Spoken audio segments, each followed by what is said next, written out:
Well, good afternoon, ladies and gentlemen. I'm Dave Deptula, Dean of the Mitchell Institute for Aerospace Studies, and welcome to the release of our newest policy paper, Bolstering Arctic Domain Awareness to Deter Air and Missile Threats to the Homeland.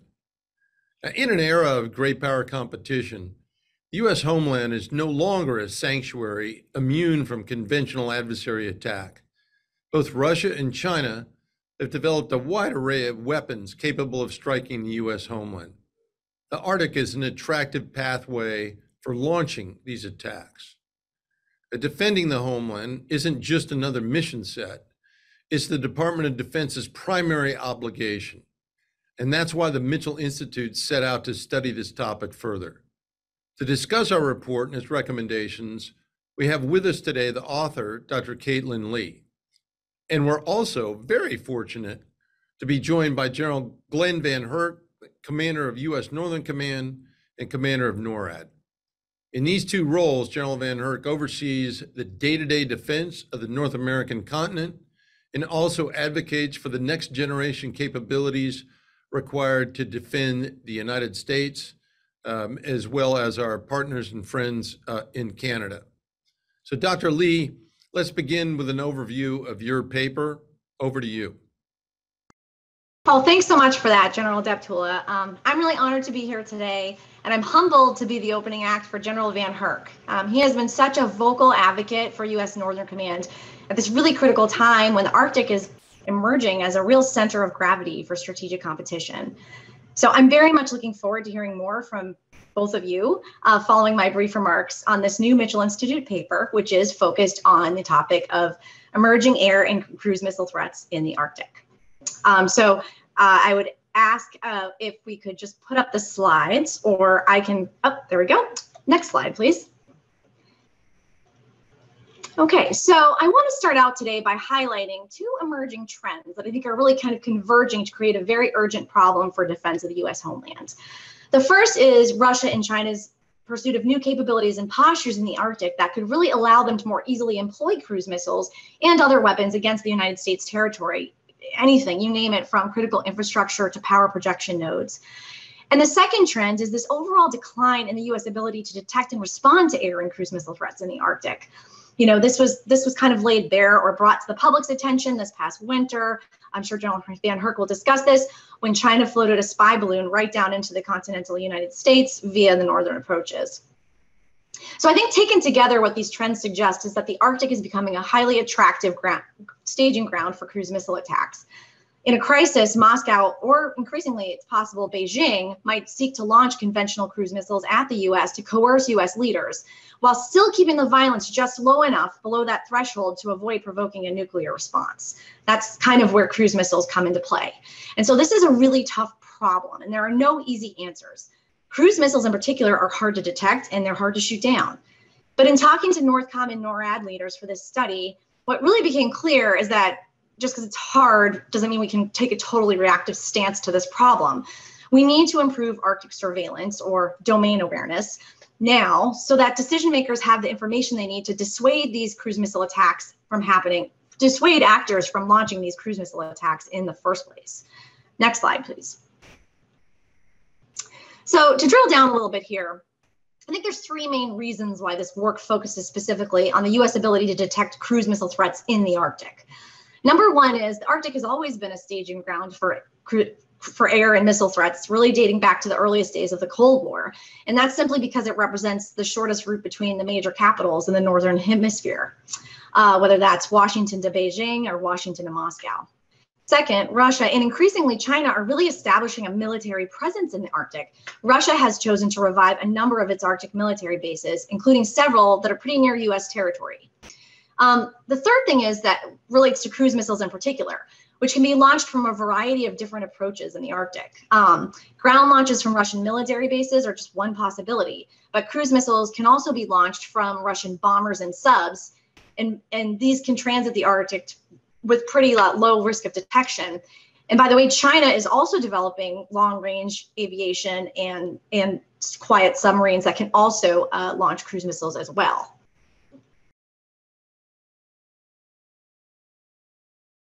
So as China and Russia explore these options for attacking the US from Arctic approaches, I think cruise missiles are already obviously standing out to them as an attractive option. And this is chiefly for a couple different reasons. One, they tend to be lower cost than ballistic missiles. And second, they're definitely more difficult to detect. So while ballistic missiles tend to fly on a very predictable trajectory, cruise missiles are not that way at all. They're highly maneuverable.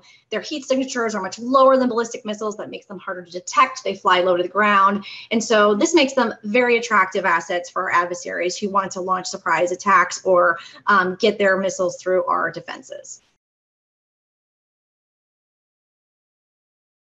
So, this cruise missile threat's been evolving for a while, but even as this threat's grown and sort of the undetected nature of threats in the Arctic has become more apparent, the US has nevertheless really steadily been losing its capability to defend against air and cruise missile threats, or missile threats of any kind, really, from the Arctic approaches. And this is interesting because during the Cold War, detection of long-range aviation of Soviet bombers was a huge deal. And we built up a whole chain of radars in the Arctic to detect those bombers, known as the DEW line. But after the Cold War, the US got very distracted and really lost its focus on the Arctic. And today, as a result, we really don't have much capability up there to detect cruise missile threats.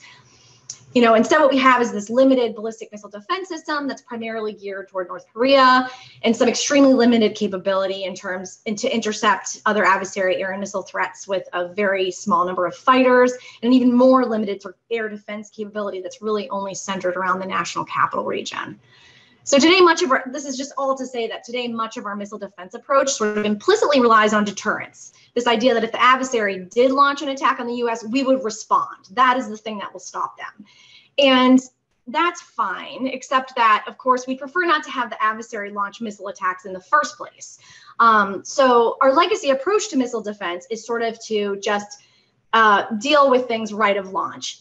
And as these cruise missiles diversify and grow in number, I think DoD is really kind of coming around to this idea that that's not good enough, that we need more of a comprehensive approach that looks at left-out launch. And so the idea here is to look at a broader concept of missile defeat, which goes from very early indications and warning all the way through the intercept of a missile. But really the focus is on getting left of launch, kind of having those early indications and warning. And so there's two real main components to this. One is domain awareness, this idea that we just really need to have robust surveillance capabilities day to day to know what's going on in the Arctic on a daily basis, and then track those threats, including cruise missile threats, once they emerge. And then the other is information dominance. So once you're able to synthesize all this, once you have all this information about what's going on in a given region and what the threats are, you need to be able to synthesize it together and get it to decision makers very quickly. And the idea is if you can do these two things, you empower decision makers to act earlier and dissuade bad actors from bad behavior.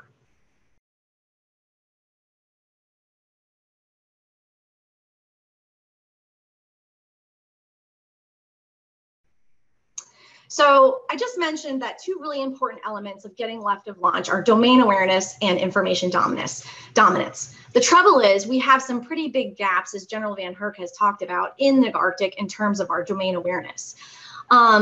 Today, really what we chiefly rely on is the North Warning System, which is this chain of ground-based radars that's very old. And frankly, aviation and cruise missiles can maneuver around these radars pretty easily.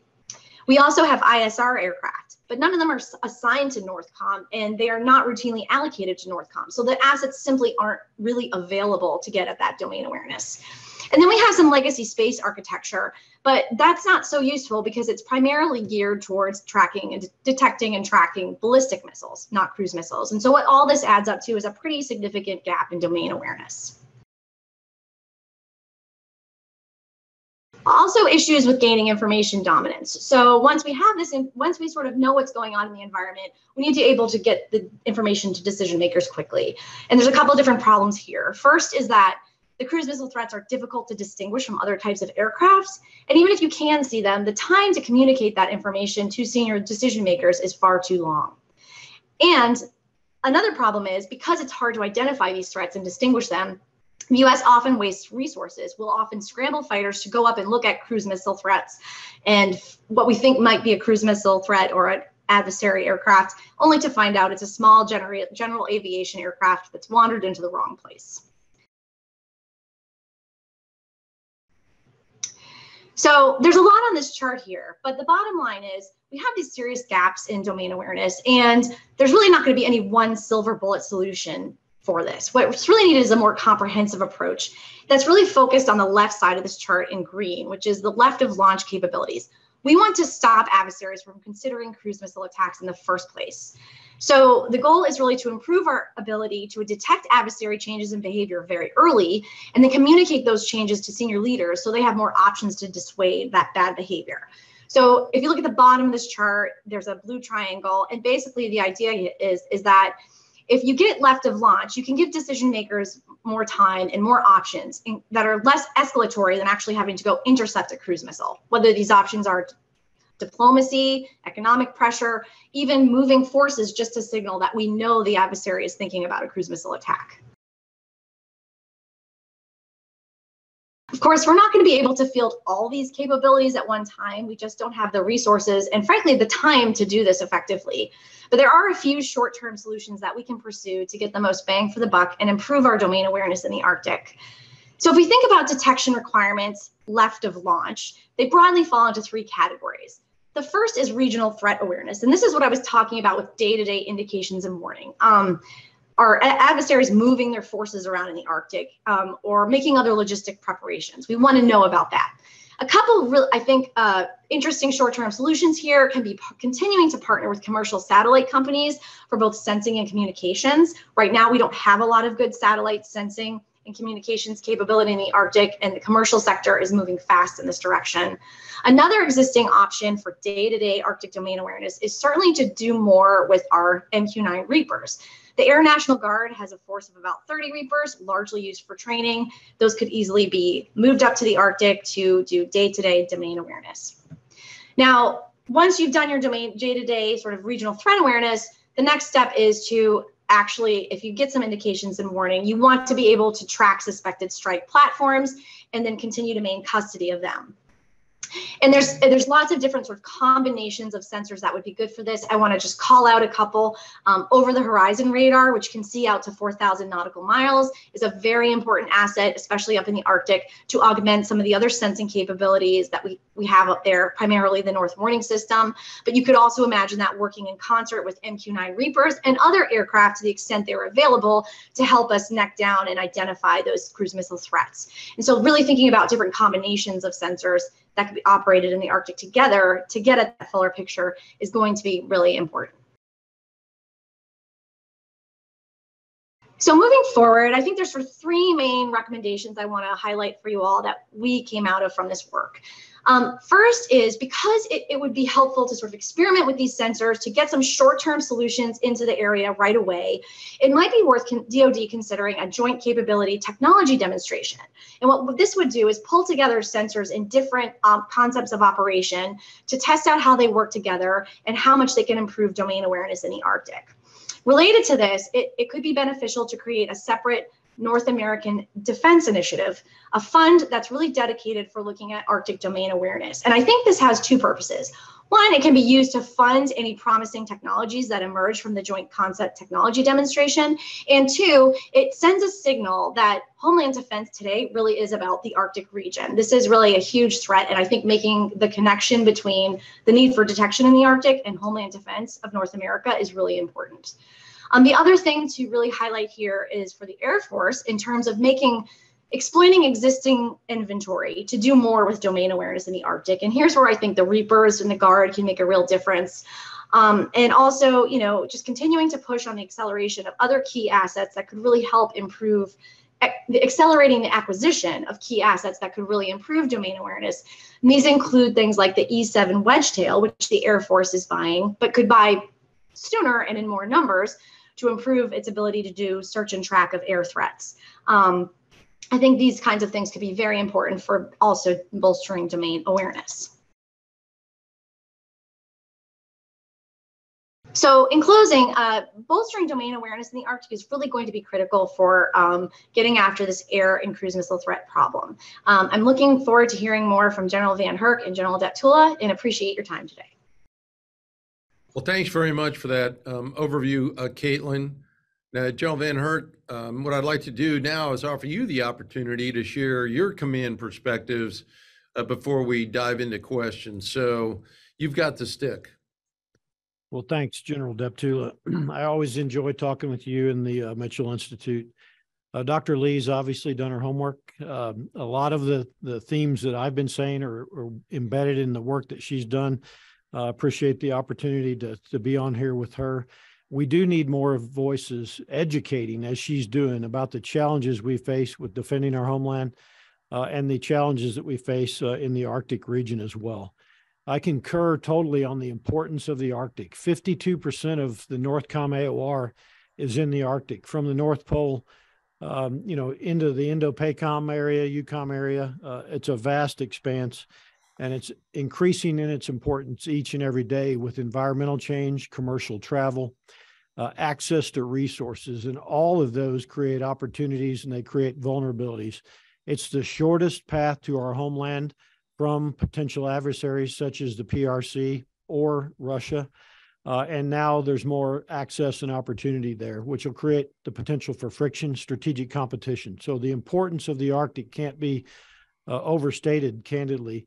To be, influencing there, we have Russia, China, others trying to change international norms, rules, and laws through their activities in the Arctic. And to ensure that we have a stable and prosperous Arctic, we need to be there. We need to be present. We need persistence. What I say oftentimes is to be on to use the football analogy, to play the game, you have to be on the field. And sometimes I say we're in the locker room developing a game plan.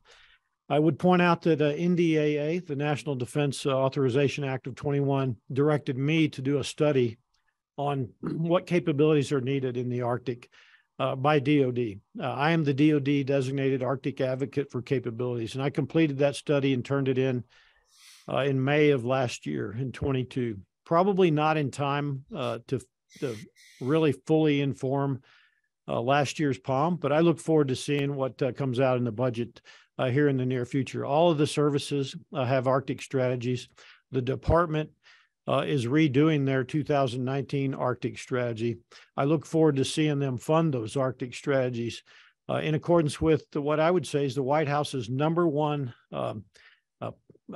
tool, if you will. What they said was national security in their Arctic strategy is crucial, and that means DOD has to be part of that discussion. I look forward to moving that ball down the field. I do think future integrated air and missile defense solutions look different than they do today, and they must be more broad, global in nature. We've typically approached these from a regional perspective with boundaries on a map that were artificial in nature. I think Caitlin did a great job talking about the capabilities over the horizon radar. That will go across multiple combatant command boundaries, also within allies and partners boundaries. And I think that's crucial. The future of air and missile defense doesn't start here in the homeland. It doesn't start with kinetic end-game defeat. It starts forward with domain awareness, with allies and partners, sharing of data and information with my fellow combatant commanders, being able to generate those effects further away from our homeland so that we're not having to generate them here in the homeland. But ultimately, there are those things we must defend in our homeland kinetically or through hardening and resiliency. And I'm happy to report to you that I got policy last year on some of those items for defense critical infrastructure. And now we're working closely with the department to make sure that we're in a good place to defend those key things. And the department's working closely with the interagency, the National Security Council, as we further flesh out what are those second and third order items that feed that critical infrastructure, the lifelines to it, whether those be within energy or transportation. And so that will help me tremendously as we develop game plans going forward.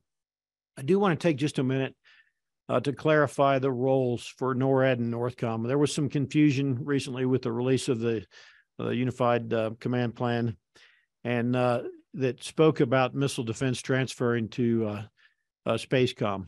Portions of advocacy, the Global Sensor Manager, those things did transfer from STRATCOM to SpaceCom, but NORAD still has the threat warning mission. NORAD still has attack assessment, and NORTHCOM still has ballistic missile defense. NORAD has the cruise missile defense mission. So none of that transferred over. I just want to make sure that we're fully aligned there and get that on the table. So while the Arctic region is critical, Caitlin, what I would say is the threat environment is much broader than just the Arctic. Certainly, the Arctic has to play into the defense of the homeland. But as you pointed out, I would say threats are all domain. And I look from undersea to space and cyberspace and everything in between, and from all axes. Right now, they're developing capabilities, potential adversaries to approach, such as fractional orbital bombardments that may approach from the south, or long-range ballistic missiles that don't have to come over the pole. They can actually come from south or west. And so we have to look at the broader context as well of potential threats to our homeland. I would point out that despite the challenges that we've seen Russia and Ukraine face with their logistics and their command and control, they still remain a very strategic threat to our homeland with conventional capabilities and certainly nuclear capabilities. The Russians, along with the PRC, the primary pacing threat in the department's strategy, have actually been just as aggressive as they ever have been, especially Russia here recently in the maritime domain, undersea, as well as surface vessels, and in the air domain. So they haven't slacked up, and they've been conducting what I won't call it interoperable opportunities or activities with the Chinese, but I will say they've been working in concert with each other here recently, and we're going to see more of that as they move forward, I suspect. We did see yesterday public messaging out of Russia with regards to their submarines, their advanced submarine capabilities, as they continue to field submarines that potentially hold our homeland at risk. So while we focus on cruise missiles and talk about that, I would tell you deterring the action in the first place, as Caitlin talked about, preventing that submarine from getting in a position to launch a cruise missile or the airplane from even taking off by giving deterrence options, and if required, defeat options before their threats to the homeland is absolutely where we're focused in our strategy. And so the strategic principles that I put in place, number one, when I took command nearly 3 years ago, it will be 3 years in August, was domain awareness that Caitlin talked about. You can't deter and you can't defeat if you can't detect. The department's done some great work there with funding of 4 over-the-horizon radar capabilities and working with Canada. They funded 2. I'd like to see 1 more if we could make that happen. And we're on track to field those later this decade. So that'll give us some significant domain awareness, specifically in the Arctic, but it also will give us some domain awareness south-facing and east and west-facing. I think that's crucial. A key point that Caitlin brought out, I can never give enough time to our senior leaders, something that I can never have enough of. And the only way you can create more time is getting further left. And that's the processing and the analysis of data, that domain awareness that we have today. You know, oftentimes we'll have a satellite image of some threat, whether it be a DPRK missile or some other activity, but it doesn't get analyzed in a timely manner to take any action. If we can get further left to give deterrence options or defeat options before it is ever airborne, I think that's crucial. And day-to-day demonstrating the capability to operate within an adversary's observe, orient, decide, and act loop, or OODA loop, is crucial to integrated deterrence. To me, this is a gray matter battle. I want any potential adversary to believe every day that they could never be successful in achieving their objectives by bringing us to our knees or delaying or disrupting our force flow or destroying the will. And that's what our campaign plan's focused on each and every day, demonstrating that through overt activities or passing information through covert and clandestine means to ensure we shape the behavior, not of just PRC and Russia, but of individual decision makers. It's about shifting the mindset. As I mentioned, we did get defense critical infrastructure policy. I conducted a commander's estimate, essentially a plan of how we would defend that critical infrastructure, and I look forward to hearing back from the department. What I would tell you is that in the near term, I broke the commander's estimate up into essentially the current FIDEP and then kind of a further out. Working on the current FIDEP, we'll work on what I just told you, resiliency, hardening, deception, denial, along with defending the key critical infrastructure. But I think the future of Homeland Defense looks vastly different than it does today. That domain awareness will be important, but that domain awareness needs to feed a globally integrated air and missile defense capability where you can do real-time collaboration. Think of JADC2. And you can do that with allies and partners so they can generate effects forward for me. But it also involves getting away from competition with my fellow combat commanders for fighters or AWACS or tankers and getting unmanned autonomous platforms with domain awareness capabilities with effectors that are both kinetic and non-kinetic that we can think of as airborne, but also maritime that we can utilize in the Arctic, or we could utilize off the eastern seaboard, the western seaboard, or around the globe, wherever we need to be. To do that, I think there's some homework that needs to be done. I concur with the recommendations that Dr. Lee made. I think there's some great recommendations there as we look to going forward. There will be some policy work that needs to be done. Flying unmanned autonomous platforms are likely a policy challenge that we'll have to work through. Sharing of data and information are policy challenges as well, and cultural challenges. But the bottom line is, I'm not worried about where the data and information comes from. It's just sharing it so that we can have processing and dissemination for decisions quicker, which equals deterrence in the long run, or integrated deterrence. And so I'll pause there. General Deptula, pass it back to you. I look forward to your questions and discussion. Well, that's great, General VanHerck. I really appreciate your comments. So let's dive into some of the issues a little bit in a little bit more depth. Modernization of Homeland Defense was not a top priority after the Cold War, but as we saw in Caitlin's presentation and your remarks, we're seeing it become more so today. So could you elaborate on the threats that we're facing from a Homeland Security perspective, just a little bit more detail? You bet. So as I mentioned, threats across all domains, undersea to on orbit and cyberspace in between. Caitlin covered it well. Airborne threats, the threats we face that are different today than the Cold War when the current systems were developed, are capable of standing off with low radar cross-section cruise missiles, firing those from over their homeland, their territory, and evading the platforms or the capabilities that we have, such as the North Warning System today. They can stand off and do that from Russian territory, and PRC can forward deploy and do the same kinds of things, and expect them to be about 8 to 10 years behind Russia for kinetic capabilities. They can do it from those incredibly quiet submarines as well that present challenge. And now we have submarines from the Russians in both the Atlantic and the Pacific. So they're in their Northern Fleet and their Pacific Fleet. And that's decision space as they will become persistent proximate threats, and they can park those off the coast every single minute of every day of the year in the future. And that's decision space that is taken away from our nation's senior leaders. And we haven't experienced that in the past. She mentioned land capabilities right across from Alaska, where some of our most strategic assets are, whether they be missile defense radars, missile defense capabilities such as our ground-based interceptors, the 105th Gen fighters up there, the Port of Valdez and oil, and utilize ground-based capabilities, mobile ground-based capabilities that are hard to target with cruise missiles and hypersonic cruise missiles as well. I worry as well about disguising on commercial vessels the potential to house containerized cruise missiles or other threats. That's something that we have to keep an eye on going forward as well. So that's just the air and maritime domain.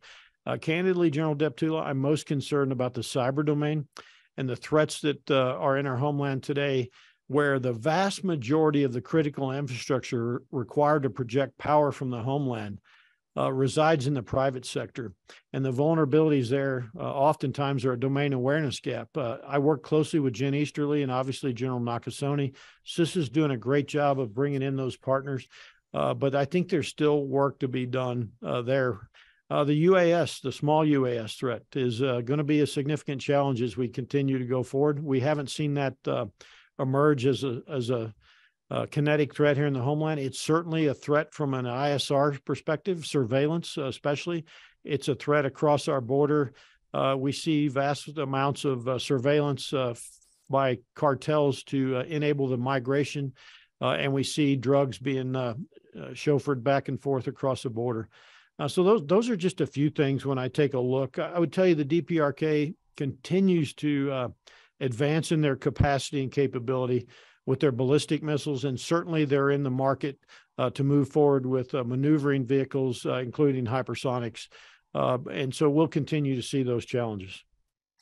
Well, thanks for that. A bit of a follow-up. Besides gaining new capabilities, how are some of our potential adversaries posturing, training, and operating, quite frankly, to attack our homeland? Well, first, I want the people listening to understand is I don't see immediate intent. What I do see is the development of capability, and that development of capability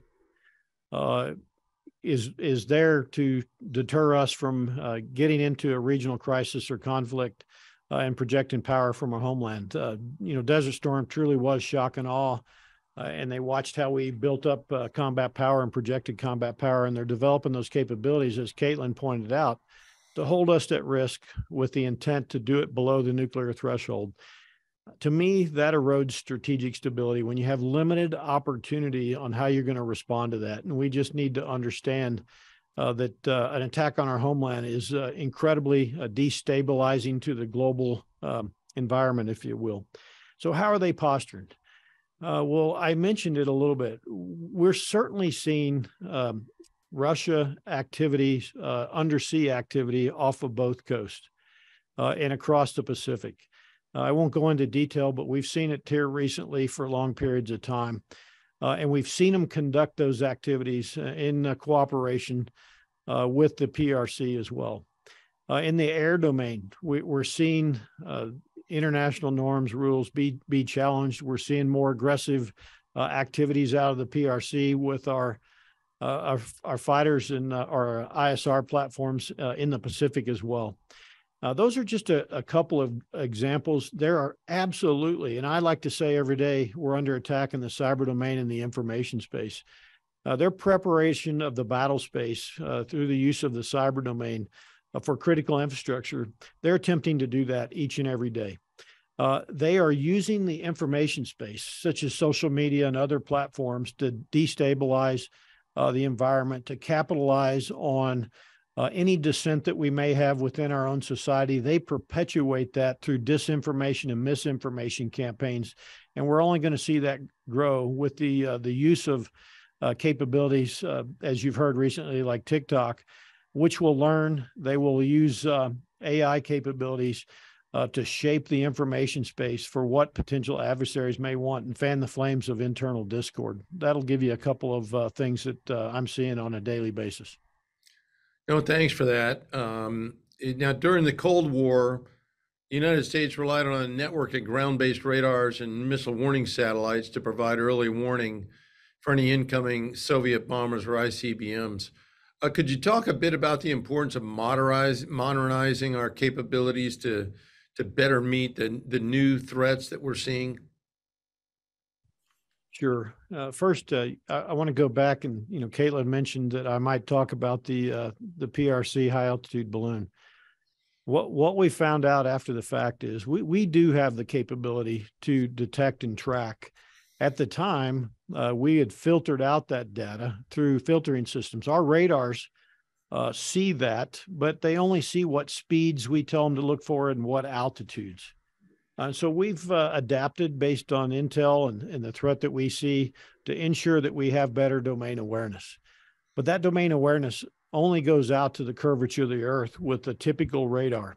And so with those over-the-horizon radars will give me the ability to see much further out. And that's decision space that gives me options that I talked about earlier to either posture forces or provide the Secretary of Defense or the President with the opportunity to make a phone call. Those are crucial to us. Now, over-the-horizon radar is not the end-all be-all solution. We still need to modernize the legacy North warning system and internally here around our country, the radars that we have. I've asked for in my unfunded priority list some mobile, they're three-dimensional radars that will give us significant capability. But in the long run, we'll have to do some more work there. What I would point out is I don't want the folks to think about over-the-horizon radar as a single entity. I want folks to think about that as the far-reaching domain awareness. And what you do with that data is what's going to be crucial. And it needs to go into a global integrated air missile defense, something that will be able to track and as well provide fire control solutions, whether those be kinetic solutions or non-kinetic solutions. And this is where air and cruise missile defense of the homeland ties into over-the-horizon radar capabilities and also ties into the future defense of Guam, et cetera. It's not regional. It needs to be a global perspective and sharing of data and information, enabling real-time collaboration to generate global effects before the threats are threats to the homeland. Very good. Now, the Arctic's obviously a very unique operating environment, given its climate, massive size, and lack of infrastructure or population centers. So how do these factors shape how NORAD Northcom needs to look at developing an effective, sustainable solution? I'm guessing part of that's why space-based and UAV solutions are really attractive. Yeah, so I couldn't agree more. We've got to get to space faster for threat warning, for attack assessment capabilities. Certainly we're there today, but we're challenged with hypersonics. And so look forward to Space Force fielding their proliferated low Earth orbit capabilities.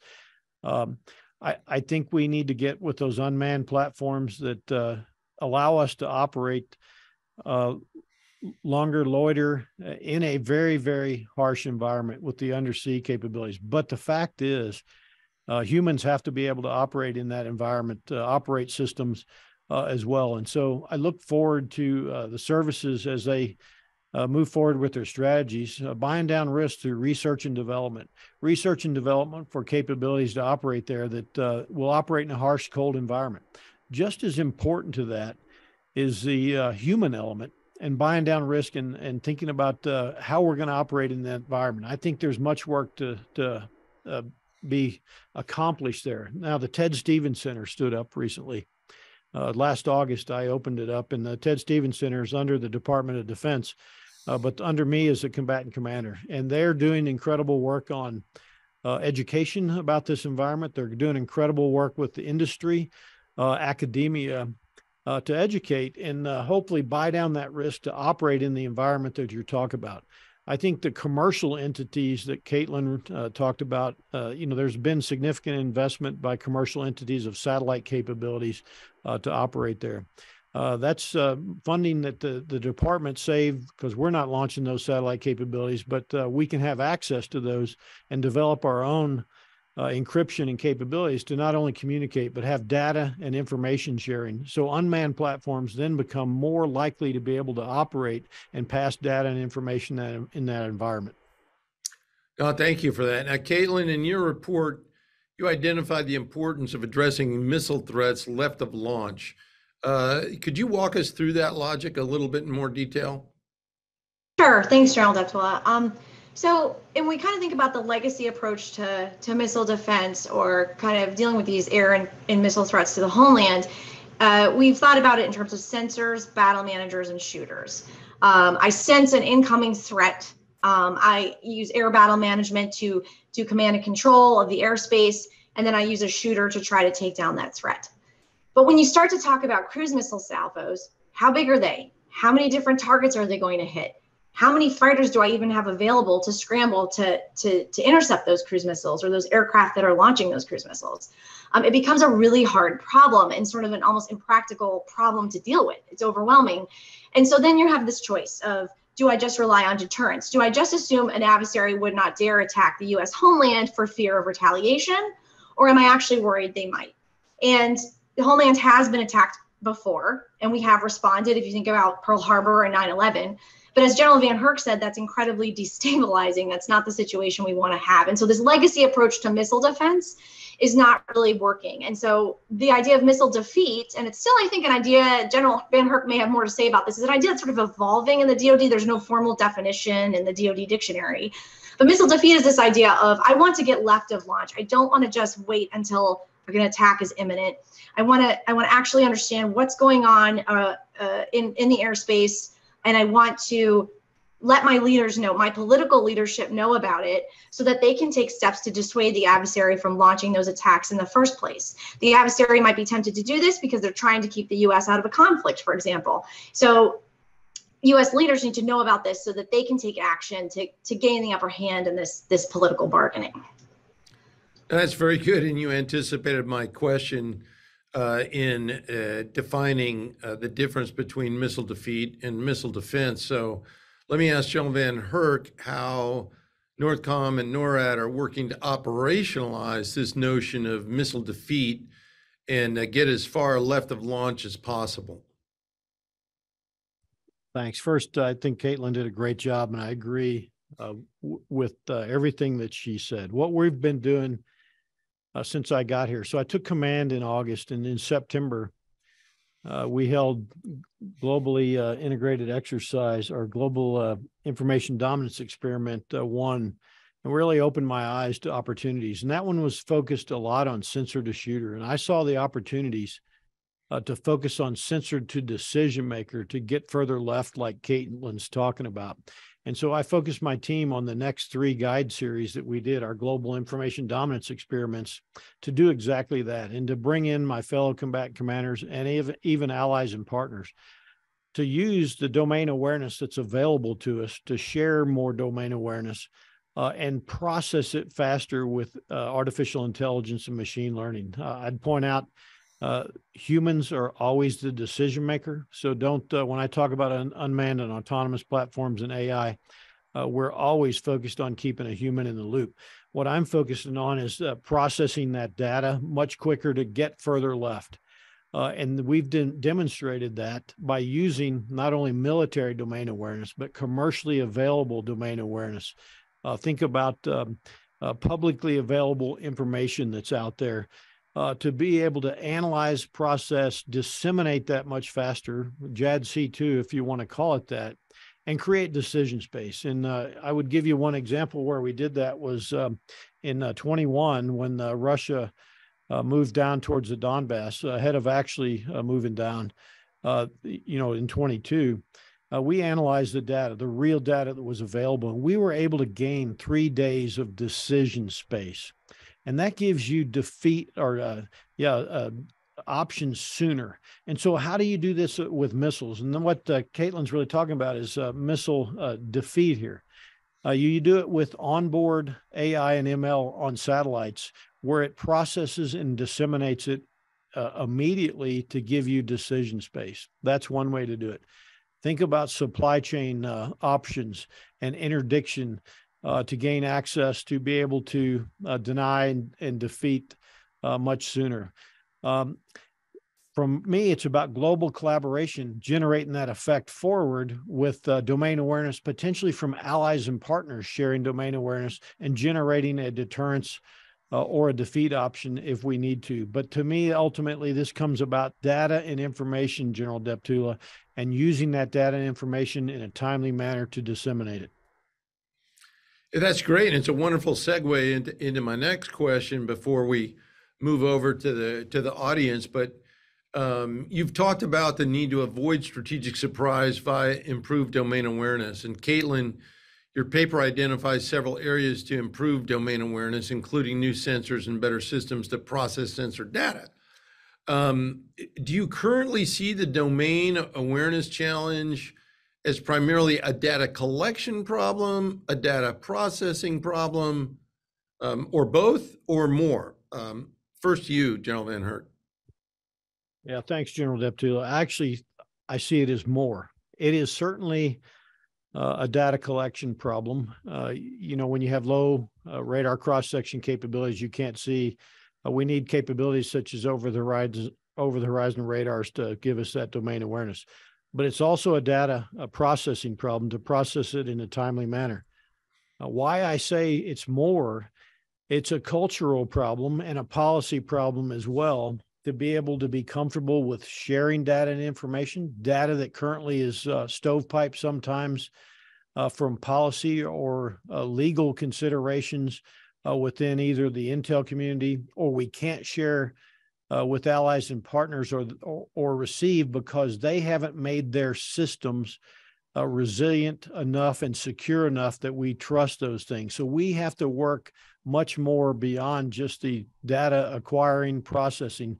I think it's a bigger overall challenge for us, but we have to get after it. It's that cultural difference that I alluded to. Caitlin? Yes, sir. General VanHerck covered this beautifully. I mean, I agree that there's clearly like an information sharing problem, and I think there's 8 Arctic nations in the Arctic Council. I mean, there's a lot of countries up there with stakes, and so getting them all to work together and share information, obviously a challenge. Getting military and civilian leadership to wrap their minds around what is artificial intelligence again? Like, how does this abstract thing help me? That's a huge cultural challenge. So, he addressed all that very thoroughly. The only thing I would add that I think is kind of like exciting, well, a gap, but also something that could be exciting if it works is, my sense is there is these serious like domain awareness challenges in the Arctic. And I think it's kind of exciting some of the stuff Space Development Agency is doing. Like, I wonder how much they'll be able to help get after some of the cruise missile tracking threats, the same way, we've been able to do using overhead to go after ballistic missiles. So I think that's an exciting area that to watch, and then also to watch that commercial satellite space, because just the literal lack of sensors up there seems to me to be a huge, huge challenge. Okay, well, thank you both, General VanHerck and Caitlin, for that discussion. What we're going to do now is open the session to questions from the audience. For our audience, you know the drill by now. I'll call on you. Then please unmute your mic, state your name and affiliation before asking your question. And remember, you can also submit questions using the Q&A function. So with that, let's go right to those who have their hands up. Let's go to Patrick Tucker first. Pat? Hey, yeah, thanks everybody for doing this. General VanHerck, I wonder if you could talk a little bit about the Pathfinder program, and specifically, what role might that kind of fledgling machine learning program have played in some of the events that transpired in February with the sudden detection of a lot of objects that were later shot down by various jets and seemed to pose a problem, but maybe didn't pose the cruise missile problem that the Pathfinder program and the radars that it was merging data from was developed to solve. And I wonder if you could touch a little bit on the concerns about false positives from merging a lot of radar data together using machine learning. How are you grappling with that? Thanks. Yeah, thanks, Pat. Appreciate that. So Pathfinder is a program that was started, my predecessor actually started it, I believe, where we're actually taking the raw data from our radars and analyzing that with the machines that you alluded to. But we're also ingesting data from FAA, Capitol Police, Secret Service, other domain awareness capabilities, and having our machines be able to learn from that data. And let me give you kind of the concrete example of what I'm talking about and how Pathfinder has helped us. So in 2015, a gyrocopter flew from the north portion of the National Capital Region and landed on the Capitol lawn. And that gyrocopter was not detected, at least by any entity solely, the FAA, NORAD, Capitol Police, Secret Service. But when we went back and we took the raw radar data from multiple sensors, no new sensors, just raw radar data, and applied the machine algorithms to it, magically there it was at treetop. And it's just using and processing the data differently than we have in the past. And so that, I think, is crucial.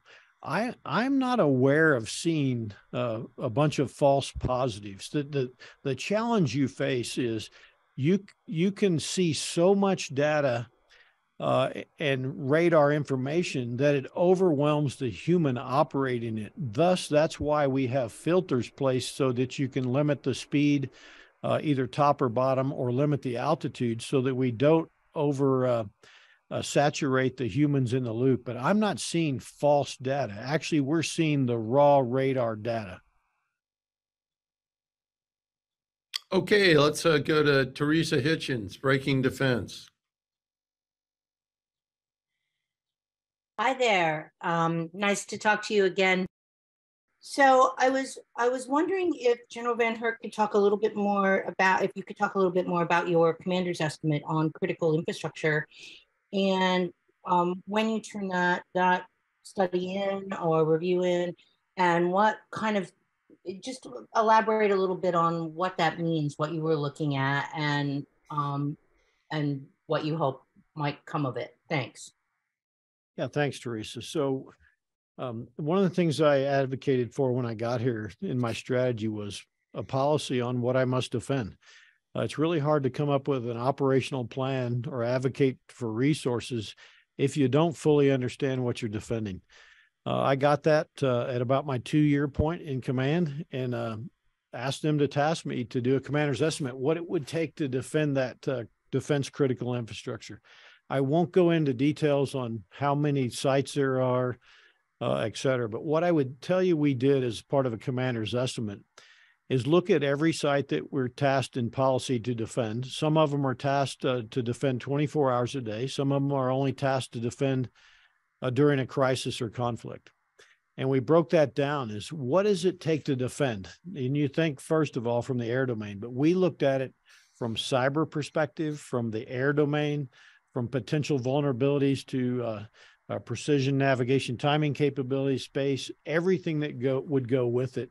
And we provided options to the department and recommendations for how you would defend that in the current environment, as well as a future FIDEP of what additional capabilities the department could go down to buy that would allow us to defend that. And not all of it has to be defended. I think that's crucial to point out.